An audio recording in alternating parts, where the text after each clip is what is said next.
ကဲကျွန်တော်အချိန်တော်ကြာစောင့်နေတဲ့ product တစ်ခုအောင်ရောက်လာပါပြီမြင်တဲ့အတိုင်းပဲ ROG Sit Batman Edition ပေါ့နော်ဆိုတော့ဒီကောင်ကိုကျွန်တော်ဒီနေ့ unboxing လုပ်မှာဒီကောင်ကို unboxing မလုပ်ခင်ကျွန်တော်ကကိုယ်တိုင်ကလည်းဒီ super hero တွေနဲ့ပတ်သက်ပြီးတော့fan ဖြစ်တယ်နောက်ပြီးတော့ဒီ DC က Batman ကလည်းကျွန်တော် favorite character ထဲမှာပါတယ်အဲ့ဒါကြောင့်ဒီ ROG Sit ကို Batman Edition ကိုကျွန်တော် unbox လုပ်ဖို့အတွက်ကျွန်တော် review unit ကိုဖုန်းဘာကနေပြီးတော့တကြီးသွားပြီးတော့ပူဇာထားတယ်ဆိုတော့ကျွန်တော်ဒီနေ့ unbox လုပ်ပေးမဲ့ဒီ ROG Sit Batman Limited Edition ကိုreview နေကူညီပေးထားတာတော့ကျွန်တော်ရဲ့အကိုကြီးဖုန်းဘာကနေပြီးတော့ကူညီပေးထားတာပါROG Sit တယ်မဟုတ်တခြားဖုန်းတွေရောကွန်ပျူတာတွေရောအခုအများကြီးသူမျိုးစုံရောင်းနေရပေါ့နော်ဆိုတော့ဒီလိုမျိုး product တွေ ID နဲ့ပတ်သက်တဲ့ပစ္စည်းတွေ tech ပစ္စည်းတွေဝယ်ချင်တယ်ဆိုရင်ကျွန်တော် caption မှာ tag တွဲပေးထားတဲ့ဖုန်းဘာရဲ့ Facebook စာမျက်နှာမှာတွားရောက်မြင်မြင်ဝယ်လို့ရပါတယ်ဆိုတော့ကျွန်တော်ကတော့ဒီနေ့နည်းနည်းလိုအားထက်ပို့ပြီးတော့ excited ဖြစ်နေရပေါ့နော်။ဘာကြောင့်လဲဆိုတော့ကျွန်တော်ကိုယ်တိုင်ခုနကပြောသားသလိုမျိုးပဲဒီကောင် unboxing လုပ်ရမှာတော်တော်လေးဒီထဲမှာဘာတွေပါလဲဆိုတာကိုပို့ပြီးသိချင်တာကျွန်တော်ဘာတွေပါလဲဆိုတာ website ကမြင်ထားတယ် unboxing လုပ်ထားတဲ့ဟာတွေကိုကြည့်ထားတယ်ဒါပေမဲ့ကိုယ်တိုင် unbox လုပ်ရမယ်ဆိုရဲခန်းစားချက်ကမတူဘူးပေါ့နော်။ဆိုတော့ကျွန်တော် unbox လုပ်ပါမယ်ဒီမှာသူတိတ်လေးတစ်ခုကပ်ပေးထားရပေါ့နော်အဲ့တိတ်လေးကိုပဲခွာမှာOkay ဆိုတော့အဓိကကတော့ဒီလိုမျိုး limited edition မှာကဘာတွေပါလဲဆိုတော့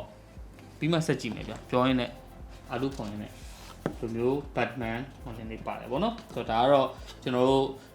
ဖုန်းကို unbox လုပ်ပြီးဒီလိုမျိုးဟာလေးကတင်ထားခြင်းစရာ collection လုပ်ထားခြင်းစရာလေးဗောနော်ဆိုတော့ကျွန်တော်ဒီမှာခဏပြစ်ထားပါမယ်ဆိုတော့ဒီမှာသူ့ရဲ့ specification တချို့ပါမယ်ဘူးကတော့မြင်တဲ့အတိုင်းပဲဗျာကျွန်တော်တခါမှဒီလိုဘူးမျိုးကိုဒီလိုဘူးမျိုးနဲ့လာတဲ့ဖုန်းကို unboxing မလုပ်ဘူးဆိုတော့ဒီ unboxing video ကကျွန်တော်လုပ်ဖို့တည်း unboxing video တွေထဲမှာအမိုက်ဆုံးတစ်ခုလည်းဖြစ်လိမ့်မယ်ပေါ့နော်အမိုက်ဆုံးဆိုတာကျွန်တော်ရဲ့ခန်းစားချက်ကိုပြောပါဆိုတော့ဒီမှာဒါလေးပါလာပါမယ် okay အဲ့တော့ unboxing လေးစပါမယ်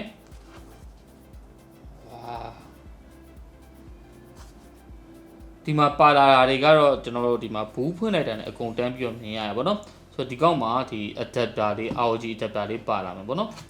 ROG adapter မှာ type C to C နဲ့လာမယ် okay ဒါလေးကတော့ခဏထားလိုက်မယ်ပြီးတော့ဒီလိုမျိုး Batman ပုံစံနဲ့ကျွန်တော်တို့ case ဗောနော်ဒါကတော့ cover တွေပါမယ်ထင်တယ်ဟုတ်ပါတယ် cover ပါပါတယ်ဆိုတော့ဒီကောက်ရဲ့ cover လေးကဒီမှာဖောက်ကြည့်လိုက်မယ်နော်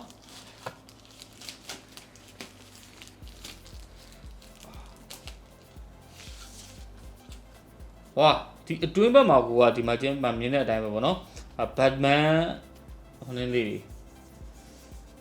လို့ပြောရမယ် Batman ဟိုနေမှာ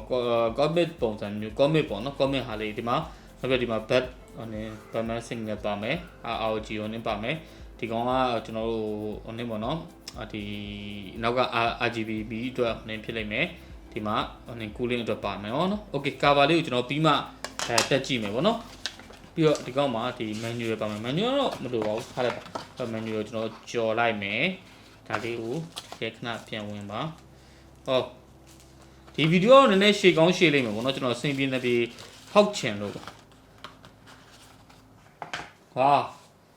sim ejector ပေါ့နော်ဒီမှာ sim ejector လေးကိုဒီမှာ Batman ဟိုနေလေးနဲ့တော်မိုက်တာရှာတယ်ဟာစူးရဲဒီမှာ DC ရဲ့2022တဲ့ sim ejector ဘတ်ဟိုနေနဲ့ basic နဲ့ဒီတော့ပါသေးတယ်မသိ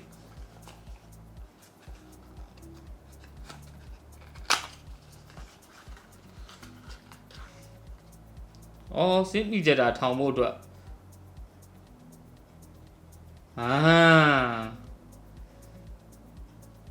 sim ejector ထောင်ဖို့အတွက်တော့ထည့်ပေးလိုက်ပြီလမ်းတွက်နေရောဒီဘက်ထဲမှာပါသေးတယ်ဒီဘက်ထဲမှာတော့ဘာမှမပါတော့ပါဘူးဒါအကုန်မှာပဲဒီဘူးထဲမှာပါတာတော့ okay အဲ့တော့ကျွန်တော် unboxing လေးနောက်ထပ်ခီးဆက်ပါမယ်ဖုန်းကတော့ပြီးမှကြည့်မယ်ပေါ့နော်ပြီးတော့ဒီဘက်မှာtype C to C braided cable ပေါ့နော် type C to C ကိုမှသူ braided cable ကိုထည့်ပေးလိုက်တယ်ဒါပေမဲ့ကျိုးကတော့နည်းနည်းတူတယ်ကျွန်တော်ထင်ကြတာ1 meter လောက်ပဲရှိမယ်ထင်တယ် 3ပေပေါ့နော်1မီတာလောက်ပဲရှိမယ်ကျိုးကတော့နည်းတူတယ်ပြီးတော့ဒီဘက်မှာကျွန်တော်အစမ်းကျင်ဆုံးအကြည့်ကျင်ဆုံးဟာလေးတစ်ခုပါသေးတယ်အဲ့ဒါဘာလဲဆိုတော့ bat signal projector လေးပေါ့နော်ဒီအောက်မှာ sticker လေးပါတယ်ဒီကောင် product bureau ရရင်တော့တော်တော်လှမှာသူစီကပါလာတဲ့ accessory တွေနဲ့တင်ဒီကနာစီပြီးခေါ်ရတာရှိအောင်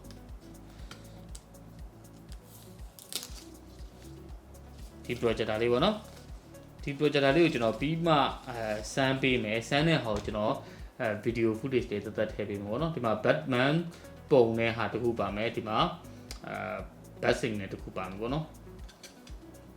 နည်းနည်း sound လို့ပြုလို့လည်းရ plastic တော့ plastic ပဲအကုန်လုံးကတော့ plastic ပဲပေါ့နော်ပြီးမှဒါလေးကိုကျွန်တော်စမ်းတဲ့ footage တွေတခုထည့်ပေးပါမယ်ဆိုတော့အခုကျွန်တော်တို့ဖုန်းကိုကြည့်ဖို့အချိန်ရောက်ရှိလာပါပြီမင်္ဂလာအချိန်ပေါ့နော် ROG ဖုန်းတွေကတော့လုံးဝသိတဲ့အတိုင်းပဲပေါ့နော်ထူထူထဲထဲ design နဲ့ gaming ဘက်ကိုအသားပေးထားတဲ့ကောင်းလေးဆိုတော့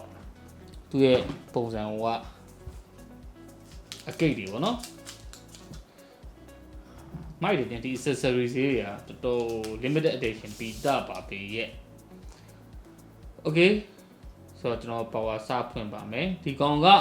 ကျွန်တော်တို့ဒီ Yodia အလုံးဖြစ်တဲ့အတွက် Google ဘာမှစိတ်ပူစရာမလိုဘူး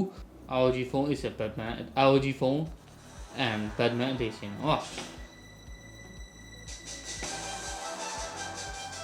အတန်ကြားလာမျိုးကြားမှာ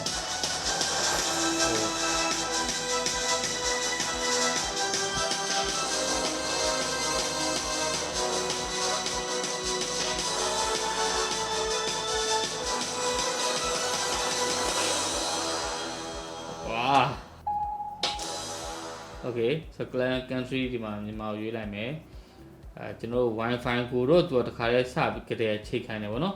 Okay ချိန်ပေးလိုက်ပါမယ်ဆိုတော့ဒီကောင်ရဲ့ display အကြောင်းလေးကိုကျွန်တော်အစပြောမယ်ဗောနော် design ဘက်ကကျွန်တော်ပြီးမှဆက်ပြောမယ်display ကျွန်တော် full HD resolution ပဲ AMOLED panel နဲ့အဲ့ဒါကိုမှကျွန်တော် 165Hz နဲ့လာမယ်ဆိုတော့ 165Hz ဆိုတာလောလောဆယ် smartphone တွေထဲမှာတော်တော်ကြီးကိုမှမြင့်တဲ့အထက်မှာပါတယ်ကျွန်တော်ဟိုတော့ပြောပူပါတယ် 120Hz ကနေ 144Hz ကမသိတာဘူးဆိုရင် 120Hz ကနေ 165Hz မှာကြာတော့ကျွန်တော် gap လေးကနည်းနည်းလေးပိုကျယ်သွားပြီပေါ့နော်အဲ့တော့ဒီကောင်ကိုကျွန်တော် gain တွေ sensor ကြည့်မယ်သိတာလားမသိတာလားကတော့ကျွန်တော် review ကြမှာပဲပြန်ပြောပေးမယ်ဆိုတော့ဒီမှာဖုန်းကို setup လုပ်နေတဲ့အချိန်မှာကျွန်တော် design ပိုင်းလေးတစ်ချက်သွားလိုက်အောင်ဒီဘက်ဘေးမှာ type C ပေါက်တစ်ပေါက်ပါမယ်ဒီအောက်ဘက်မှာ type C ပေါက်တစ်ပေါက်ပါမယ်ပြီးတော့ 3.5mm headphone jack ပေါက်ပါမယ်အပေါ်ဘက်မှာ plain ပဲ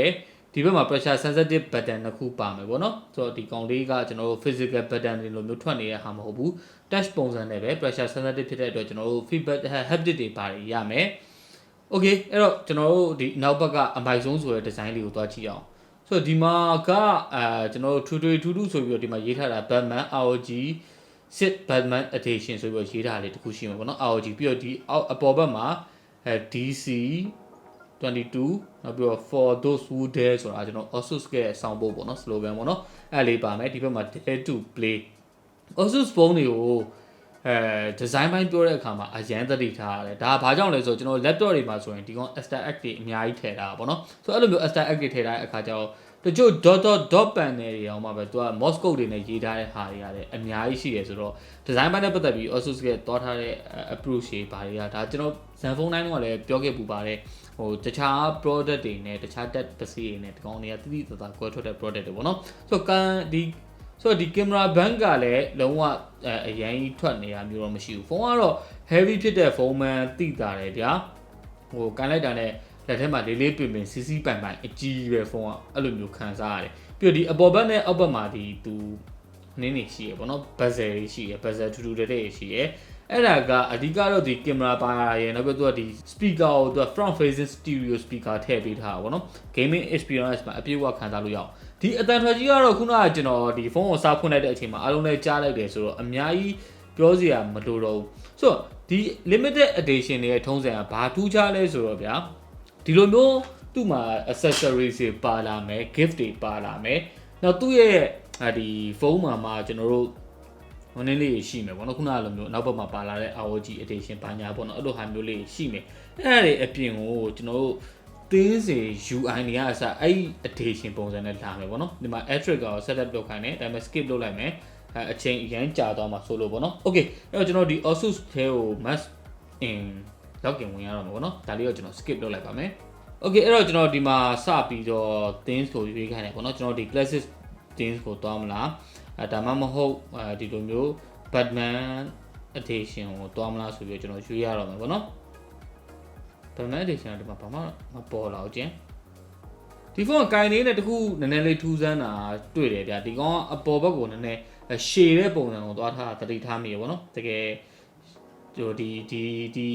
bezel တွေကြောင့်ဖြစ်နေမယ်လို့ထင်တယ် okay insertion of navigation နဲ့ဒီမှာ gesture တွေကိုကျွန်တော်စပြီးတော့တင်ပါပြီတန်း100 move okay skip ရပါပြီ so finally ကျွန်တော် setup တော့လုပ်ပြီးသွားပြီပေါ့နော် Asus system update ကတော့ကျွန်တော် laptop တွေမှာဒီမှာဖုန်းမှာလည်းဒီမှာစပြီးတော့ဝင်လိုက်တာနဲ့ကျွန်တော်ဒီမှာ system update လုပ်ဖို့အတွက်တောင်းပါပြီ so ဒီမှာကျွန်တော်ခုနကပြောလိုမျိုးပေါ့နော်ဒီလိုမျိုး limited edition တွေကဘာထူးခြားလဲဆိုတော့ဒီ wallpaper animation တွေနောက်ပြီးတော့ဒီ themes တွေပေါ့နော်theme တွေအစားဒီကောင်းလေးဆိုရင်ကျွန်တော် always on display အစားကျွန်တော်ပုံမှန်ဖုန်းတွေနဲ့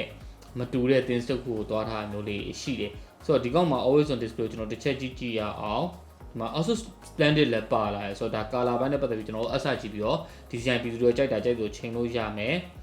front style ဒီမှာ animation speed တွေလည်းစိတ်ကြိုက်ချိန်လို့ရမယ် wow လုံးဝဒီ always on pan နေတဲ့ W show for 10 second lift to check phone okay ဆိုတော့ AD indicator နောက်ဘက်က AD indicator ပေါ့နော် setup ကတော့ system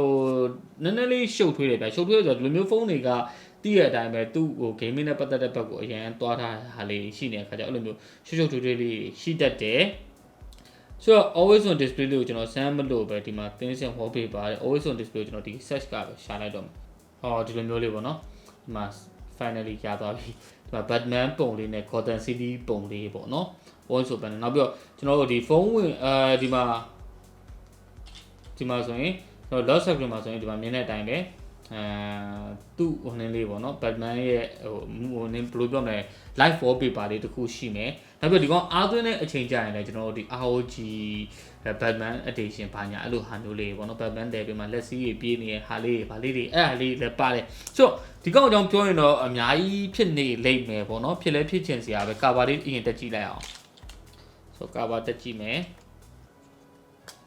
ဟောcover တဘောကြောက်ဖို့ကောင်းတယ်ဗျာဒီလိုမျိုးအဲ့လေဒီ edition တွေမှာပါလာတဲ့ cover ဆိုကျွန်တော်ထူထူတဲ့အကြီးကြီးဗျာဒီကောင် cover လုံးဝဒီမှာ fit size ပေါ့နော် quality ပဲအဲ့တော့ဒီဖုန်းကိုကျွန်တော်ခုနက setup လုပ်နေတဲ့ချက် neutrality လေးခံစားရတယ်ပေါ့နော်အဲ့ဒါကဒီကောင်မှာသုံးပေးထားတာ Dimensity 9000 plus ပေါ့နော်9000 plus ဖြစ်တဲ့အတွက်4 nanometer chip လည်းဖြစ်သွားတယ် performance high performance ဖုန်းဖြစ်နေတဲ့အတွက် high performance chip ဖြစ်နေတဲ့အတွက်ကြောင့်တော့မသိဘူးဒါပေမဲ့ဖုန်းတိုင်းကတော့ setup လုပ်တဲ့အချိန်မှာပူတာမျိုးလေးရှိတယ်ပြီးတော့ဆိုတော့ဒီကောင်ရဲ့ camera ဘက်မှာ3လုံးပါမယ်ကျွန်တော်တို့ဒီ ultra wide camera ပါလာမယ် main sensor 50 megapixel နောက်5 megapixel macro ပါလာမယ် tele sensor တော့မပါဘူး camera ဘက်ကတော့တိတ်အသားမပေးထားဘူးပေါ့နော်အဲ့တော့ဒီကောင်ရဲ့ camera လို့ကျွန်တော်တစ်ချက်လောက်စမ်းရိုက်ကြည့်မယ်ပေါ့နော် okay အဲ့တော့ကျွန်တော်ဒီကောင်ရဲ့ camera လို့တစ်ချက်စမ်းရိုက်ကြည့်မယ်ပေါ့နော်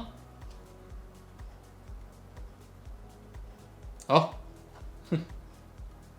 ဒီမှာဒီဟာလေးကတိတ်ရိုက်လို့တော့မလာဘူးပေါ့ဟိုတယ်ရိုက်လိုက်ပြီးတော့မှဒီဟာလေး